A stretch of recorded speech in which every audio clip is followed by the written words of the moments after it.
Earlier this year, the Victorian Government made a commitment to embed explicit instruction in every classroom. The La Trobe School of Education Momentum Project will help guide schools to make this change. But what exactly is explicit instruction?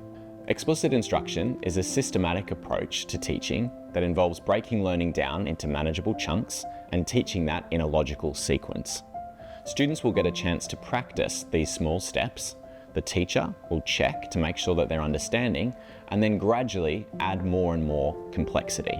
So if you're wondering if your child is experiencing explicit instruction in their schooling, you're going to look for teachers standing at the front of the room, explicitly explaining and modeling what it is they want students to be able to do, and spending a significant amount of time giving students practice and dynamic feedback back and forth on the learning itself. It's not about students struggling through and figuring out for themselves the first time. It's actually a really dynamic process where students are getting the support they need and the modeling that they need in real time, and only moving on to independent work when they're ready.